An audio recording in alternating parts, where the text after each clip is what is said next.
You're listening to Dirty Feet, a podcast from No More Radio. Vous écoutez le podcast Dirty Feet sur les ondes de No More Radio. Hosted by, animé par Allison Burns, JD Papillon, et Stéphanie Morin-Robert. Stay tuned. We're gonna move you.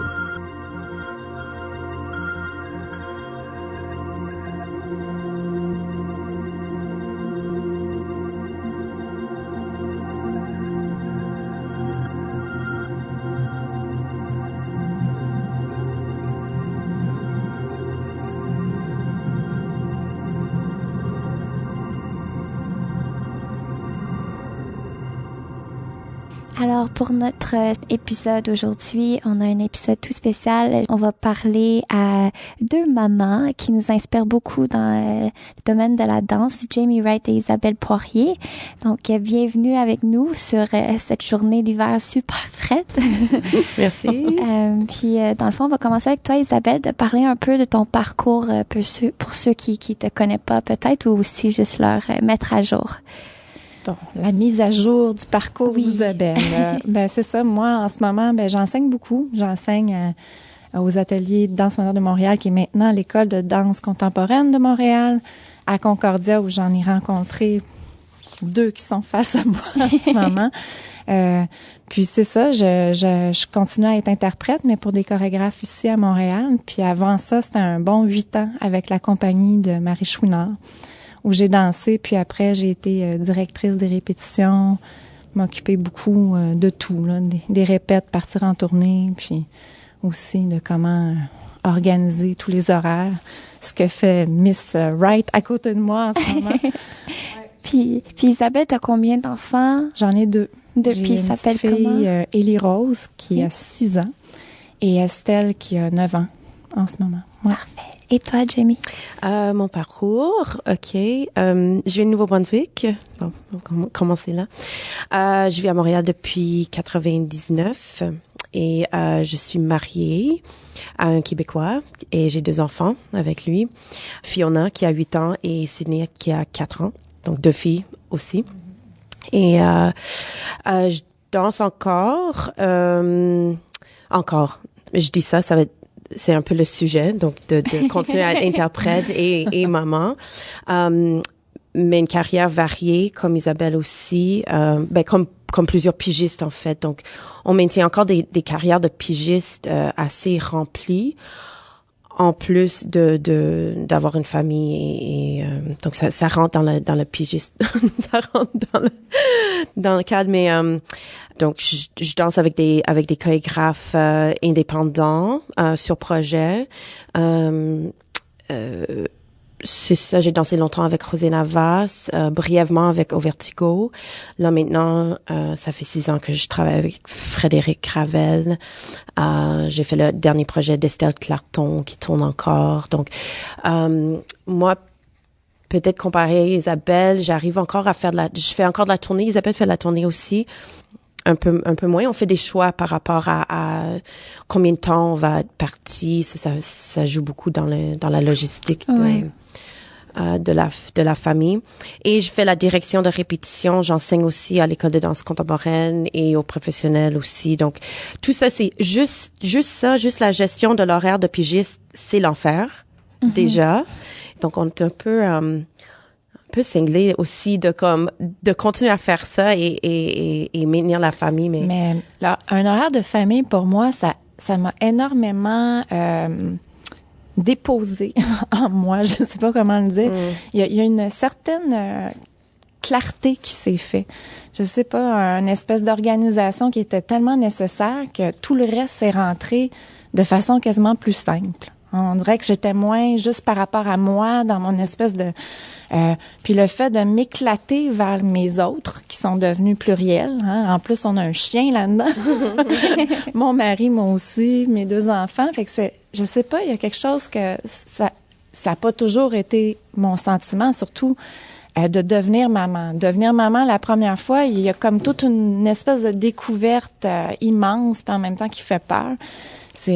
Mais on dirait que maintenant, je trouve que ça m'apporte beaucoup de paix. Ouais. Ça enrichit beaucoup et me calme beaucoup dans toute mon organisation puis mon énervement, ouais.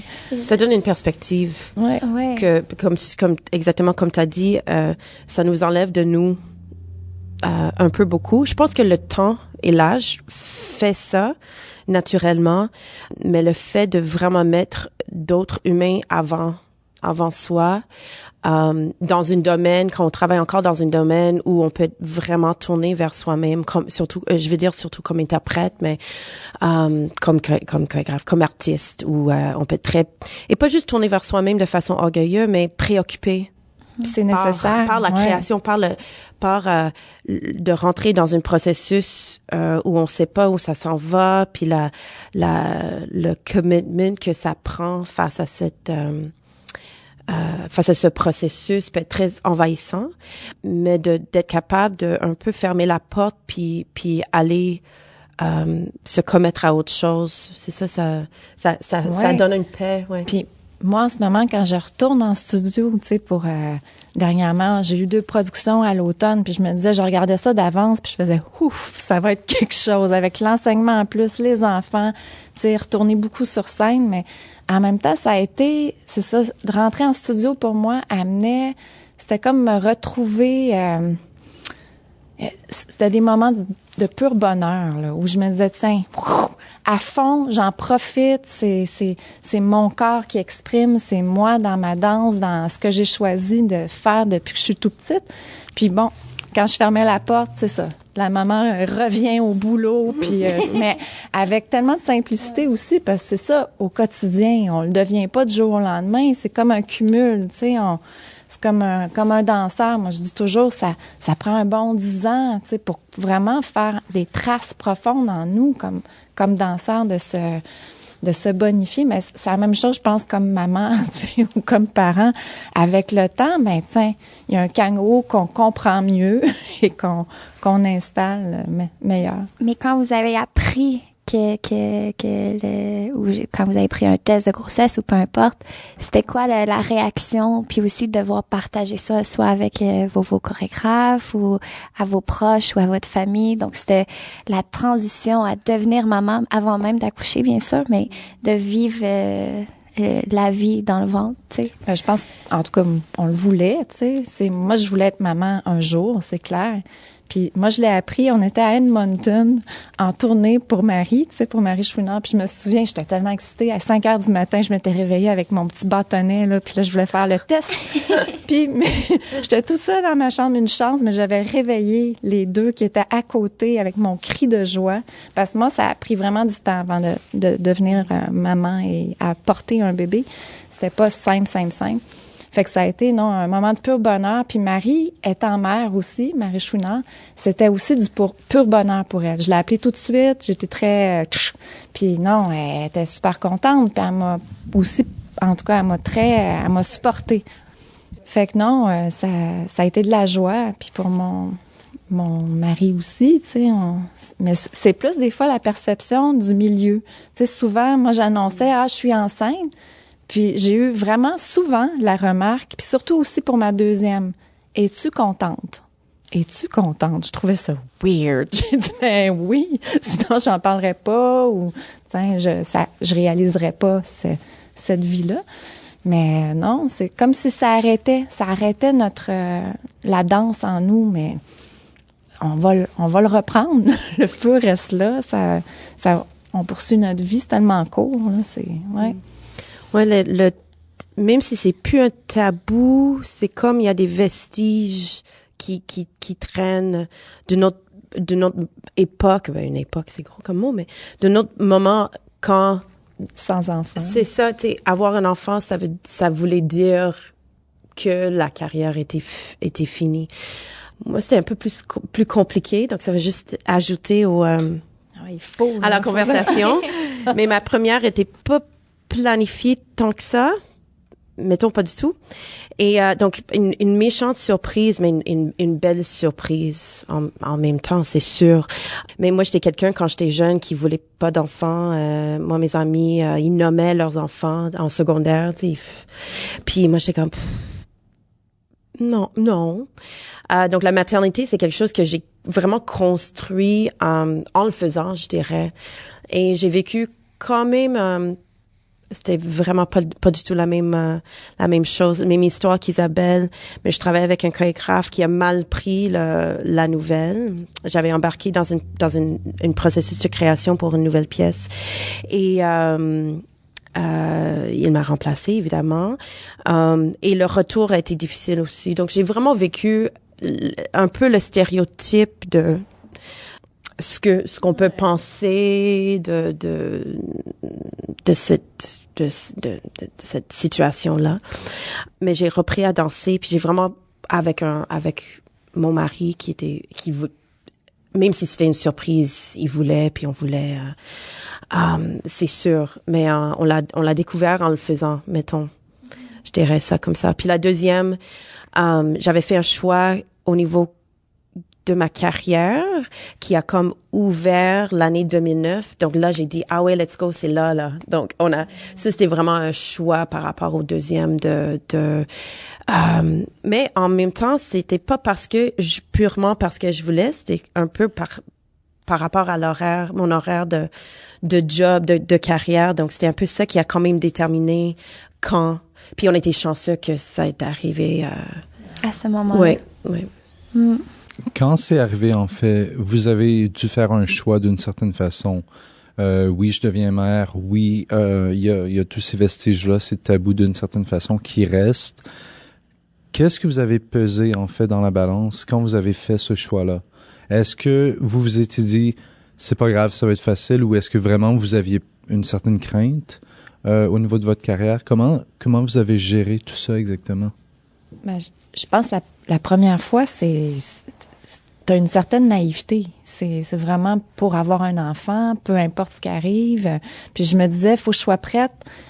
Puis je m'étais dit, OK, en premier, avec la carrière chez Marie, je me souviens que j'avais fait le fond, l'après-midi d'un fond à Wilfrid Pelletier. Puis c'était un gros solo à porter. Puis je m'étais dit, regarde, j'ai fait un beau chemin avec Marie, tu sais, puis je me disais, si j'ai un bébé qui va pas bien non plus, hein, on peut pas être assuré de tout non plus, je vais être heureuse d'avoir fait ça, hein. Tu sais, pour moi, c'est déjà correct. Tant mieux, c'est du bonus si je peux en faire plus, parce que j'aime danser, ça va toujours rester en moi, marqué, mais j'étais prête à tout. Puis je me dis, c'était un très grand désir, presque aussi grand que vouloir continuer de danser. Fait que c'était vraiment presque, on était emportés. Puis c'est très très viscéral, c'est très très organique. Puis avec Claude aussi, Claude le désirait beaucoup. Mais c'est sûr que quand l'enfant arrive, moi ça a été vraiment un grand choc de solitude d'arriver. Il y avait pas beaucoup de personnes autour de moi qui avaient des enfants. Fait que c'est de se retrouver seul avec ton sein qui se fait téter quasiment aux 2 heures. J'avais vraiment un vertige la première fois que j'ai sorti dehors. Puis tu sais que c'est ça, t'es tellement comme dans ta petite bulle. Puis avant, j'étais vraiment avec toutes mes...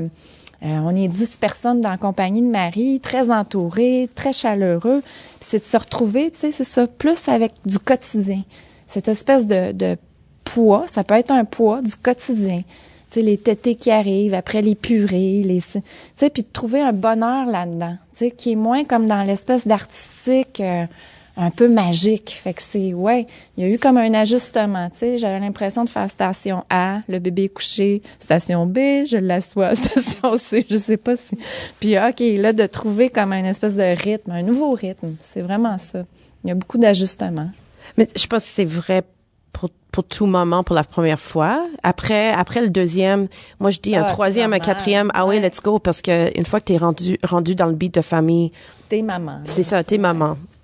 Mais exactement comme Isabelle disait, c'est le fait que on n'est pas dans un milieu où on est entouré de personnes ou de pères qui vit la maternité. Donc c'est ça. Moi, j'avais comme des amis quand même. Il y avait une gang qui dansait dans Joe. Il y avait Sarah Henley, Caroline Lorraine-Bocage,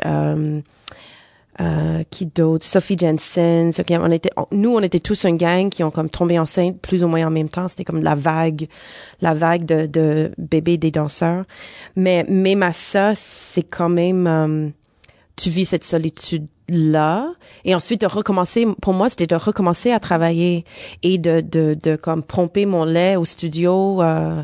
C'est ça, on n'est pas 5 à le faire. T'es comme souvent la seule. Puis récemment, je suis partie en tournée 5 jours, puis j'ai amené ma fille qui a 8 ans. Donc, c'était super. C'était une belle trip, maman-fille. Mais j'étais là seule avec mon enfant. Je suis pas dans ce gang-là. Et parce que nos carrières, ça, c'est quelque chose qui joue là-dedans. Les carrières des danseurs à cause d'une meilleure soin, plus d'informations par rapport à comment on prend soin de nous. Nos carrières durent plus longtemps et donc on voit de plus en plus de familles ou des gens, des femmes et des hommes qui continuent dans le domaine, qui ont des enfants. Moi, la tournée que je viens de faire avec le Gravel Art Group, il y a plein de gens qui sont parents, certains musiciens, mais on amène très rarement nos enfants en tournée. Donc ça, c'est un autre vécu. Je me tiens avec d'autres parents artistes, mais on se voit jamais nos enfants, on se voit jamais comme parents. Donc le fait d'amener Fiona, j'étais la seule qui sortait pas, j'étais avec elle, c'était trippant, mais c'est un choix, puis ça amène quand même cette solitude là d'être la seule qui. Tu regardes pour le parc d'attractions dans les villes. Oui, on est allé faire du tourisme. Ouais. Donc, vous avez mentionné que des fois, il y a des sentiments de solitude qui peuvent être présents quand vous devenez maman dans le milieu de la danse, mais vous avez pas été seul d'une certaine façon. Il y a eu d'autres gens autour de vous également qui avaient déjà des enfants. Comment est-ce que vous avez vécu ça, en fait, d'avoir d'autres gens dans le milieu avec qui vous pouviez parler de ces enjeux-là, de ces questions-là que vous aviez? Comment est-ce que ça vous a affecté, en fait, dans votre développement vers être mère et danseuse? Ben comme j'ai dit avant que j'ai tombé enceinte avec Fiona, ma première, dans une genre de vague, une mini vague de danseurs. Donc il y avait un peu cette complicité, mais aussi j'ai toujours eu des role models un peu plus âgés que moi qui ont des enfants maintenant adolescents. Je pense à Laurence Lemieux, à Sophie Corriveau, Sandra Lapierre. Et moi, quand je m'appelle un membre junior à l'école de danse contemporaine comme prof, parce qu'il y a quand même des gens qui enseignent là beaucoup depuis longtemps. Puis le fait de côtoyer Sophie dans la salle des profs, puis d'être capable de parler, d'être maman, et elle a une autre perspective. Elle a eu ses enfants plus âgés que moi aussi. Mais elle continue dans sa carrière. Elle va avoir 50 ans, si je me trompe pas, cette année. Et ses enfants sont plus âgés, donc elle est dans d'autres... elle parle d'inscrire, à envoyer ses enfants au camp d'été, camp de séjour. Et moi, je parle de encore être en couche. Donc, même si on est dans des différentes étapes, il y a une comme je dis, une complicité, mais c'est vraiment des modèles, parce que même quand j'étais plus jeune, puis j'avais pas encore des enfants, je voyais ces femmes-là, ou comme mon ami Peter, qui est plus un père, quelqu'un le même âge que moi, mais qui a eu un enfant quand il avait 24 ans. Et donc maintenant sa fille a 19 ans, puis il l'a élevé en étant interprète. Donc comme j'ai dit, des bons modèles, puis j'apprécie le fait d'être encore dans la pratique, puis enseigner, comme Isabelle disait, puis avoir des étudiants, des jeunes ou des jeunes artistes de la relève avec qui je travaille, qui nous voient aller, qui disent hey, c'est possible. Donc ça fait du bien aussi d'être inspirant autant qu'on est inspiré par d'autres personnes. Puis l'entraînement pendant la grossesse, c'est-tu quelque chose qu'on fait pas? Tu sais, c'est-tu dangereux pour le bébé? Moi, j'ai dansé jusqu'à 4 mois enceinte. Moi aussi. Ouais, tu sais, fait que on était, tu sais, je pense, bien actifs, entraînés, mais c'est sûr qu'à un moment donné, tu continues à faire ce que tu peux, mais le bedon aussi prend de l'ampleur. Mais tu sais, je connais très bien, je sais pas si vous vous rappelez, Annie Roy avec Daniel Desnoyers a dansé à 8 mois sur scène. Mm-hmm. C'était magnifique, là. C'était d'une beauté. Annie Kamel aussi, avec Montréal Danse. Fait que c'est possible, on se sent aussi en forme. C'est juste que, t'as un poids un peu plus grand à porter en avant. Moi, je me suis entraînée avec, je m'entraînais avant avec Pierre-Marie Toussaint à Perf Max. Plusieurs danseurs s'entraînent dans ce programme-là. Et je lui fais énormément confiance. Puis il a dit, ah ouais, continue. Puis ça va juste aider à l'accouchement.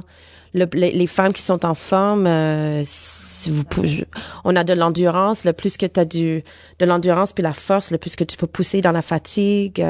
Puis moi, j'ai eu c'est sûr qu'il y a un côté génétique. Puis moi, j'ai eu 2 accouchements facile, c'est pas facile, pas en tout, mais de courte durée, avec pas de complications. Et c'est ça, moi, je m'entraînais. Fiona était née au mois d'août, donc c'était l'été. Puis je m'entraînais à 8 mois, puis il faisait beau, donc Pierre-Marie me sortait dehors, on allait comme faire des intervalles, puis faire des trucs, puis on riait, tu sais, qui criait après la femme enceinte, qui courait, qui montait les marches, puis on continuait. C'est une mythe qu'il faut pas faire des abdos, mais quand tu pousses, c'est avec ça que... Donc, j'étais vraiment comme pleinement en reconnaissance de ces conseils-là, puis de briser certaines mythes par rapport à... Puis quand je suis arrivée à l'hôpital, les infirmières ont fait comme... On voit rarement... Pas pour me vanter, c'est pas ça du tout, mais je veux dire, on a des corps atypiques dans la moyenne. Donc, souvent, ils voient des femmes qui s'entraînent jamais, qui marchent quasiment à peine, donc qui ont une autre relation avec leur corps. Puis c'est ça quelque chose que je trouve précieux par rapport à nos corps, déjà comment on les vit si tactilement, puis au niveau viscéral quand on danse, puis de mettre ça, d'utiliser toute cette expérience-là pas juste quand on accouche, mais pendant la grossesse. Mais moi, j'ai apprécié pleinement. Puis quand tu vis ça, tu fais, le corps est capable d'en prendre. C'est spécial comme expérience. Et votre relation, votre corps, après le premier accouchement, comment est-ce que vous avez senti que cette relation-là a changé? J'ai parlé avec plusieurs femmes qui ont eu des enfants et qui dansent, et la plupart en parlent d'une façon tellement positive, en fait, au niveau que leur corps en tant que danseuse, en tant qu'interprète, s'est développé, a été poussé dans une nouvelle direction. Comment est-ce que vous l'avez senti personnellement? On est dans un domaine de dépassement de soi. Ensuite, on vit un accouchement qui est l'ultime dépassement de soi. Et c'est comme ça soutient. On trouve une force incroyable à laquelle on continue à accéder. C'est comme je fais encore plus confiance dans mon corps. Puis je pense que c'est un plaisir. C'est comme retrouver le plaisir de vivre ce corps-là qui est capable de tellement tout faire, mais tellement de capable de faire tellement de choses. Moi, j'avoue que j'ai rushé sur le j'allais dire l'esthétique du corps, mais de me remettre en forme selon des normes de danse. Moi, ça m'a... Après la première, parce que j'ai recommencé à danser à 5 mois, puis je retrouvais ma force, mais je voulais retrouver ma forme aussi. Mais avec le temps, avec le recul, je sais que les deux vont ensemble, puis mais c'était psychologique aussi. Donc c'est comme ça joue là-dedans, mais c'est sûr que j'apprécie le corps que j'ai présentement maintenant. Je pense c'est un chemin qu'on fait, comme j'ai dit, sans enfant aussi, c'est un chemin qu'on fait avec l'âge aussi, avec le vécu d'un corps. Ben, moi, ça a été quand même, c'est ça, moi, fallait que je revienne dans la compagnie, chez Marie, puis c'était Body Remix, c'était de monter sur pointe, chose que j'ai jamais fait de ma vie. Fait que j'avais une espèce de stress immense. J'ai beaucoup de stress. Fait que j'ai essayé, même en ayant Estelle, que j'amenais dans son petit banc d'auto, j'essayais de prendre des cours de ballet, essayer de me craquer à ce niveau-là. Ça a été un grand stress pour moi, d'arriver dans une pièce en plus où je sentais que c'était pas ma force première. Moi, d'être une ballerine où j'aime bien avoir ma petite corne de pied bien plantée sur terre. Fait que c'était un challenge de plus. Bon, je l'ai relevé. Oui, de monter sur pointe, c'est tout un autre travail. Puis on était vraiment entraînés, parce que dans la compagnie aussi, il y en avait plusieurs qui avaient jamais monté sur pointe, les hommes beaucoup.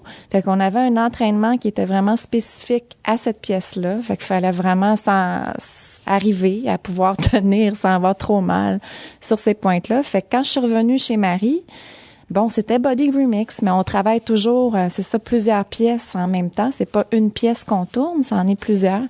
Fait que ça a été mon défi. J'avais vraiment beaucoup de crainte, puis c'était d'amener aussi Estelle en tournée avec nous beaucoup. C'est pourquoi, après, quand j'ai eu Ellie Rose, ben la carrière aussi s'est modifiée. Là. Je pouvais plus tourner 6 mois par année avec 2 enfants à traîner.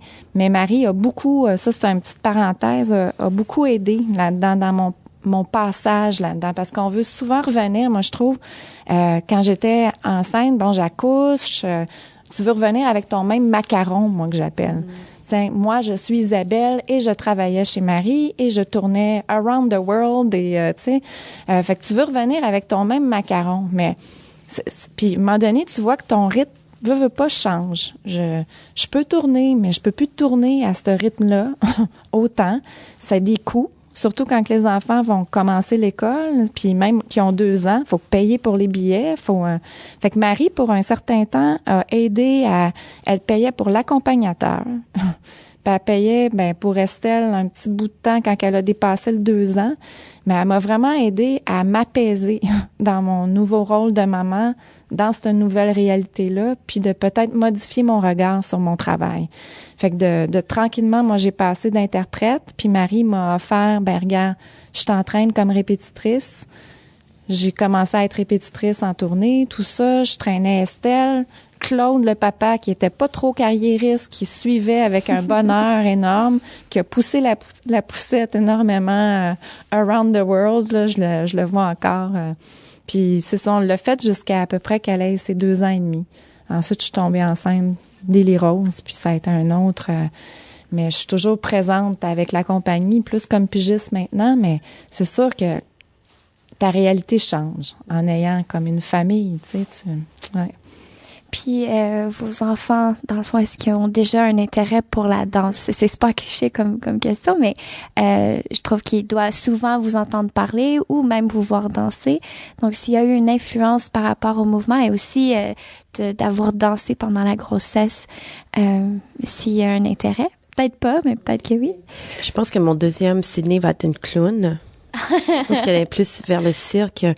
Drôlement, elle suit un cours de ballet, mais c'est la danse parent-enfant, ballet de 3 ans. Et c'était hier la classe ouverte pour aller regarder, puis elle a fait la moitié de la classe, puis l'autre moitié elle se penche sur les barres comme une singe. Puis donc, je pense que son intérêt va être ailleurs. Puis elle est pas vraiment en amour avec c'est comme les petites filles ballerines, princesses. C'est vraiment pas son genre. Fiona était plus ça, puis là elle a viré en théâtre. Donc elle est vraiment axée sur la performance, mais un peu plus théâtre chant que la danse, mais elle a quand même suivi des cours parce que nous, c'est un peu ce qu'on connaît. Moi, j'ai inscrit Fiona dans des cours de ballet, au moins pour la coordination, puis la finition, un petit peu, pas pour être ballerine princesse, mais elle aussi, ça vire dans autre chose. Puis elle m'a vu sur scène beaucoup, pas Sydney, mais Fiona. Puis récemment, elle est venue à Londres en tournée, puis il y a une section dans la pièce où on se met un peu à nu, puis elle aime pas ça. Elle aime voir d'autres mondes, puis c'est comme, maman tout nue, tu sais, elle sait que je le fais, mais non, c'est cute. Ouais. C'est cute. Tu sais, c'est sûr qu'on offre à nos enfants nos forces, tu sais, ce qu'on est. Fait que c'est sûr que, regarde, je serais une grande scientifique, j'espère que je pourrais les allumer sur... mais bon, Estelle, elle nous a accompagnés beaucoup. Je me souviens que des fois, avec Body, elle se promenait avec un crayon sur le milieu du front puis un soulier dans une main parce qu'elle voulait faire pareil, tu sais. On le voyait que c'était juste ça, là. Elle faisait comme, elle assimilait ce qu'elle voyait puis elle se mettait à danser. Mais oui, les deux, bon, ils ont des cours de danse.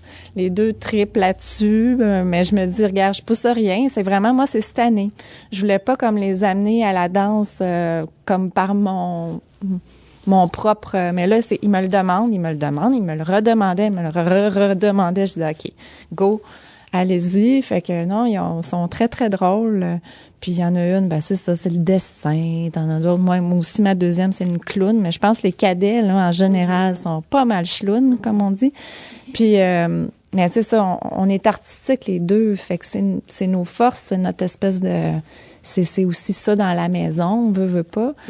Puis, c'est comme tu dis, nous, moi et Alain, on en parle beaucoup de ne pas, parce que mon chum aussi est en cinéma, télévision, réalisateur, puis il est peintre aussi, de ne pas projeter nécessairement nous, puis oui, on a des forces, mais pas les, d'autres, tu sais. Voilà, puis pas les gaver de juste ça, que ça vient d'eux aussi, mais c'est nuancé aussi de on peut inspirer, encourager sans forcer juste parce que c'est ça qu'on connaît.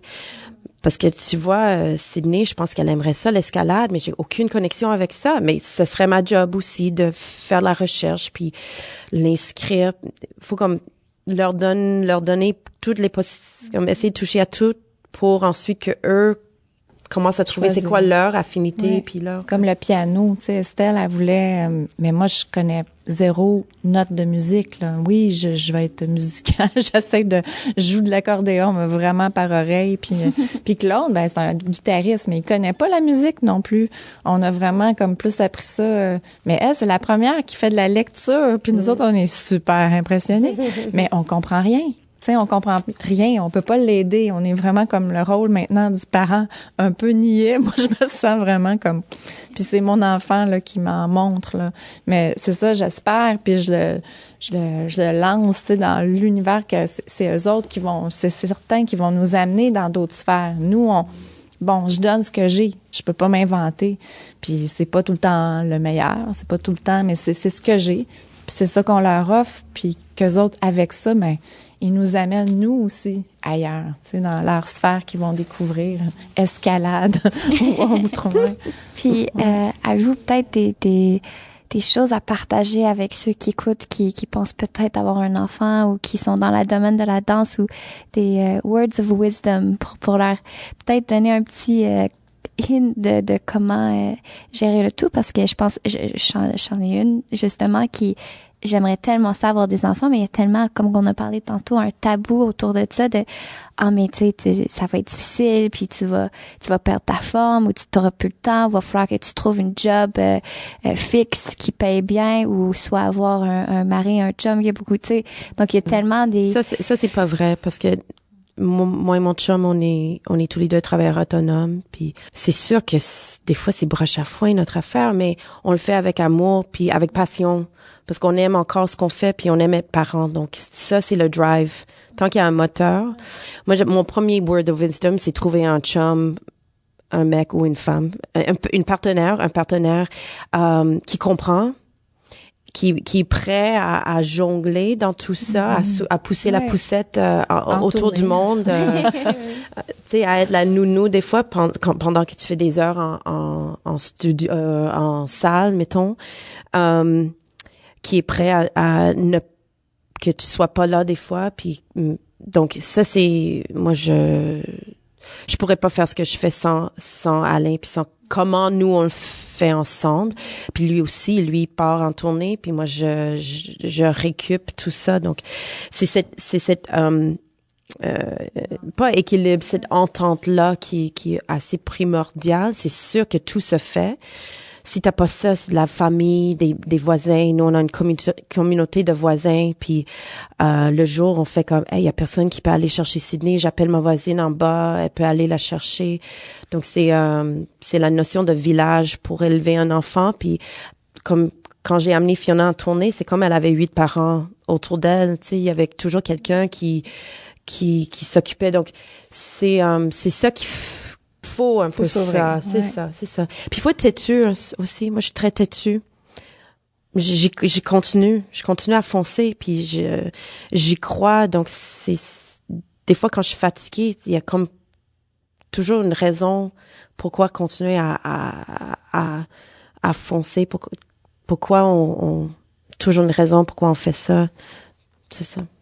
au niveau, en fait, parce que vous avez mentionné être pigiste, c'est différent d'être d'une compagnie. Est-ce que vous sentez également que ça vous a ouvert votre perspective sur c'est quoi la danse, c'est quoi une carrière en danse? Comme tous les deux, vous enseignez beaucoup, qu'il y a autre chose au-delà d'être interprète seulement. Ben, moi, avant même d'être maman, j'enseignais autant. Fait que c'est pas quelque chose qui est arrivé après être maman. J'ai toujours apprécié ma danse dans un regard pluriel. J'ai toujours apprécié et d'enseigner, ça me donne un moteur. J'ai des étudiants qui m'inspirent, qui m'allument, puis c'est la même chose quand moi je remonte sur scène, ben c'est mon cœur qui parle, c'est mon langage, fait que pour moi c'était cohérent d'avoir toujours pour moi, c'est double langage-là, puis regard. Mais c'est en arrivant chez Marie, c'est là que, pour moi, quand j'ai eu des enfants, ce troisième regard-là est rentré, d'être répétiteur. Parce qu'avant, il n'existait pas, d'être vraiment comme à l'extérieur, puis d'analyser un peu plus au niveau de juste moi, gérer, coordonner ces danseurs-là dans la pièce sans être dedans. Ça, pour moi, c'était la nouvelle affaire à faire, ouais. Mais sinon, pour moi, c'est pas quelque chose qui est arrivé comme après, là, d'enseigner, puis par nécessité, parce que là, j'ai des bébés, puis je peux plus juste être interprète. Je pense qu'il y en a qui sont juste interprètes, puis qui enseignent pas non plus nécessairement. Oui, ben Rachel à Montréal Danse, Elinor aussi. Fait que tu sais, je pense que tu continues à être ce que t'étais, dans le fond. Mais il y a peut-être des ajouts, qui vont s'ajouter, hein. Oui, moi aussi, ma pratique était enseignement, même la direction de répétition aussi, que je fais de plus en plus maintenant. Oui, c'est ça. Donc c'était pas une conséquence de la maternité, c'était vraiment une pratique, comment plusieurs personnes, en fait, on n'est pas les seuls, comment on veut utiliser nos expériences, comment on veut les mettre en pratique, non seulement comme interprète. Moi, j'ai fait ma formation, mon bac à York, qui est très semblable au programme du CAM et Concordia, et je voulais être chorégraphe. Puis j'avais même déménagé à Montréal, j'avais présenté des pièces à 303. Au niveau timing, je les faisais pas pour la bonne raison, puis ils étaient pas super bonne. Mais c'est ça, c'est comme être interprète, c'est être créatif, être prof, c'est créatif. Donc tout ça fait partie d'une pratique d'artiste en danse. Pour moi, il y a une cohérence là-dedans. Et c'est sûr, moi je suis allée chercher un job, ben ça m'est tombé dans la fell in my lap, comme on dit, mais une job de coordination, de répétition qui est beaucoup plus logistique, mais justement, c'est un 10 heures par semaine de salaire qui va rentrer, sur lequel je peux m'appuyer. Je fais de la coordination de répétition pour le groupe d'art Gravel aussi, donc c'est un autre petit peu c'est des choses qui sont flexibles, que je peux faire à la maison à 10 heures le soir. Ça, c'est autre chose, la logistique de travailler en danse, c'est qu'il faut qu'on soit là. Et il y a un horaire imposé, souvent par quelqu'un d'autre, le chorégraphe ou la compagnie. Et ça met une pression sur le temps. C'est pas, donc, avoir des petits job-in de coordination qui sont flexibles dans le temps, c'est quelque chose qui peut rentrer dans une horaire déjà assez, et qui prend pas, moi, je rush beaucoup avec la planification. Quand on enseigne, il y a beaucoup de prep à faire avant, puis moi, je trouve pas le temps ni l'énergie. Après, les enfants soient couchés, préparer une classe, c'est un peu comme oh my God, c'est la dernière chose que j'ai le goût à faire. Mais tu continues à mesurer c'est jusqu'où est la limite, ouais, c'est ça.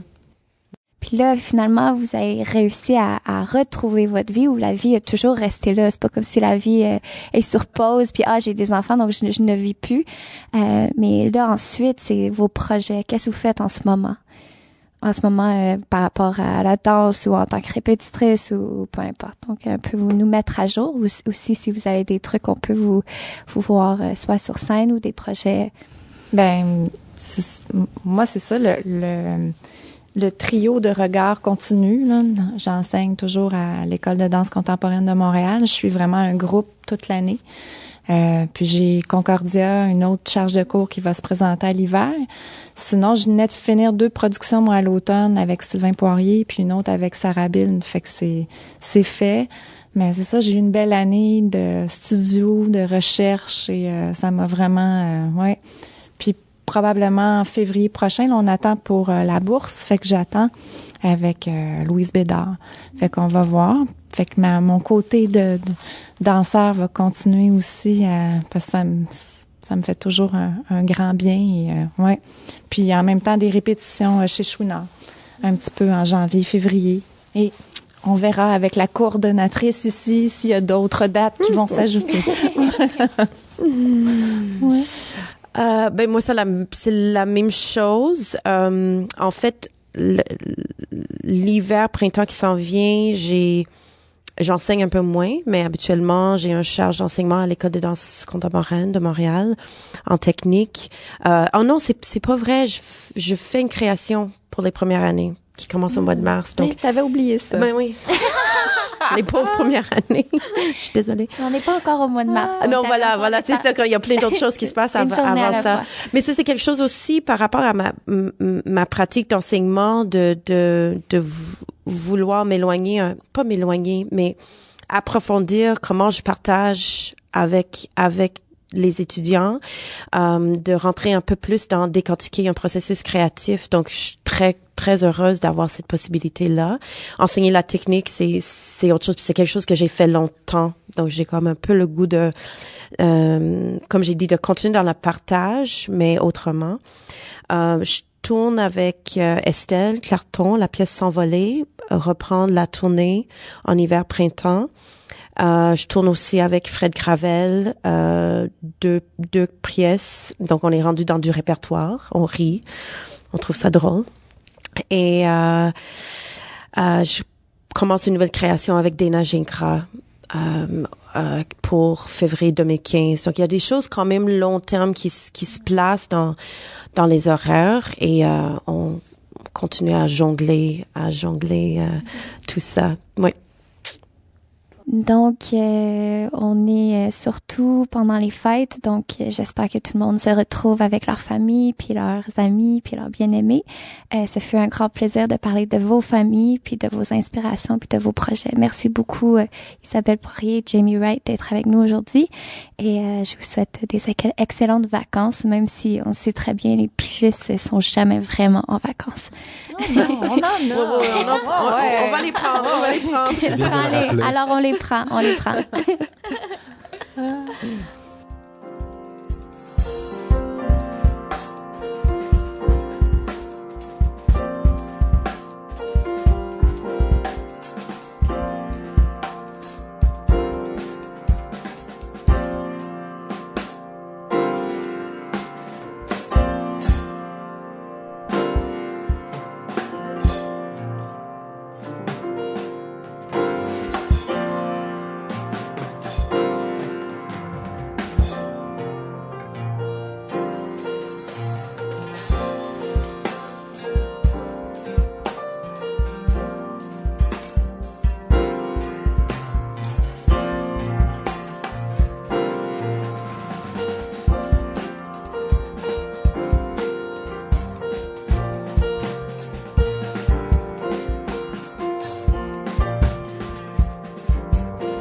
Dirty Feet is recorded every week at the Montreal Improv Theatre. Check them out at montrealimprov.com. Dirty Feet est produit et animé par Produced and hosted by Allison Burns, JD Papillon, et Stéphanie Moret-Robert. You can find out more about our show at nomoreradio.com, follow us on Twitter at Dirty Feet, and find us on Facebook at Dirty Feet Podcast. Vous pouvez écouter tous nos épisodes sur notre site web ou vous pouvez vous abonner également sur iTunes à notre podcast. Listen to past episodes on the website or subscribe to the podcast on iTunes. While you're there, be sure to give us a rating and or leave a comment to help us spread the word. Tune in next week for a whole new show.